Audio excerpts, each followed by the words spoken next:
Halo semuanya, hari ini kita bakal kupas tuntas salah satu jagoan di dunia antibiotik, namanya azitromisin. Coba deh ingat-ingat, pernah nggak sih kalian diresepin obat yang satu ini? Saya yakin banyak di antara kita yang familiar sama bentuknya. Mungkin waktu lagi kena radang tenggorokan yang nyebelin atau pas dokter bilang, wah ini ada infeksi bakteri. Nah yuk kita kenalan lebih dalam sama si jagoan ini. Oke, ini dia agenda kita. Simple aja, kita bakal bahas 5 poin. Pertama, apa sih azitromisin itu? Kedua, infeksi apa aja yang jadi sasarannya? Ketiga, gimana cara kerjanya yang unik? Keempat, apa efek samping yang perlu diwaspadai? Dan terakhir, yang paling krusial, aturan main sebelum kita minum obat ini. Yuk, langsung kita mulai. Bagian pertama, kita mulai dari yang paling dasar dulu. Azitromisin itu sebenarnya obat apa sih? Jadi gini, azitromisin itu termasuk keluarga antibiotik yang namanya makrolida. Nah tugas utamanya itu bukan langsung membunuh bakteri, tapi lebih cerdik. Dia itu menghentikan pertumbuhan bakteri. Ibaratnya nih, dia sabotase pabrik senjata bakteri. Jadi mereka nggak bisa berkembang biak lagi. Keren kan? Dengan begitu, sistem imun kita bisa lebih gampang buat ngabisin sisa-sisa bakteri yang ada. Nah, yang bikin azitromisin ini sering jadi andalan dokter adalah karena dia punya spektrum yang luas. Artinya, dia bisa melawan banyak banget jenis bakteri, baik itu bakteri gram positif maupun gram negatif. Anggap aja ini kayak dua geng bakteri yang beda. Dan hebatnya, azitromisin bisa hajar dua-duanya. Makanya dia efektif buat macam-macam infeksi.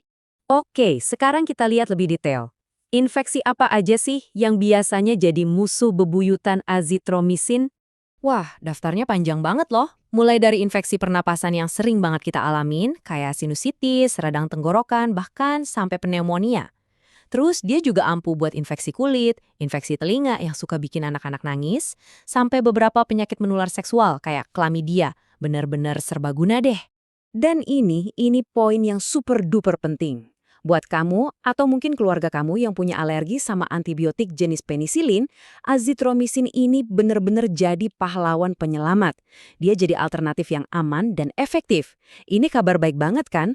Sekarang kita masuk ke bagian yang sedikit lebih teknis. Tapi tenang aja, saya bakal jelasin dengan cara yang gampang banget. Gimana sih cara kerja obat ini dan gimana aturan pakainya? Nah, ini nih cara kerja yang jenius banget. Bayangin azitromisin itu kayak agen rahasia yang nyusup masuk ke markas musuh, yaitu sel bakteri. Begitu di dalam, dia langsung menuju target utamanya, pabrik protein bakteri. Terus, dia langsung sabotase pabrik itu, bikin produksinya macet total. Tanpa protein, bakteri jadi nggak bisa tumbuh, nggak bisa berkembang biak, dan akhirnya tumbang. Infeksi pun mereda. Canggih ya? Nah, ini contoh dosis yang sering diresepkan untuk orang dewasa. Biasanya dosis gebrakannya lebih tinggi di hari pertama, terus dilanjutin dengan dosis yang lebih kecil di hari-hari berikutnya. Tapi, saya harus bilang, ini keras-keras ya. Ini hanya contoh. Dosis setiap orang bisa beda-beda. Jadi jangan pernah ikut-ikutan dosis orang lain ya. Selalu dan selalu ikuti resep dari dokter kamu. Salah satu enaknya obat ini tuh dia cukup fleksibel. Boleh diminum sebelum atau sesudah makan. Tapi ada tips nih buat kamu yang lambungnya agak sensitif. Biar perutnya lebih nyaman dan gak perih, lebih baik diminum sesudah makan aja ya. Oke, setiap obat itu pasti ada plus minusnya, termasuk azitromisin. Jadi, penting banget buat kita untuk tahu apa aja kemungkinan efek samping yang bisa muncul. Jadi begini, efek sampingnya itu ada dua jenis. Ada yang umum dan biasanya ringan, kayak mual, diare, atau sakit kepala. Ini biasanya bakal hilang sendiri. Tapi, ada juga efek samping serius yang jadi lampu merah. Kalau kamu ngerasain nyeri dada, detak jantung aneh, kulit jadi kuning, atau sakit perut yang hebat, jangan ditunda-tunda. Langsung hubungi dokter. Ingat, keselamatan nomor 1. Nah, kita sampai di bagian terakhir dan bisa dibilang ini yang paling krusial. Ini adalah aturan-aturan emas yang wajib kita patuhi biar penggunaan azitromisin ini aman dan efektif. Ingat ya, dokter itu bukan dukun yang bisa baca pikiran. Jadi, pas konsultasi, kita harus jujur 100%. Ceritain semua riwayat kesehatan kamu. Punya alergi obat lain, punya masalah jantung, liver, atau ginjal, atau mungkin lagi hamil atau menyusui, semua itu wajib diceritain. Info ini penting banget buat dokter, biar bisa nentuin pengobatan yang paling pas dan aman buat kamu. Ini adalah pesan utama dari semua pembahasan kita. Tolong diingat baik-baik, azitromycin itu obat keras, bukan permen atau vitamin yang bisa kamu beli bebas atau minta dari teman.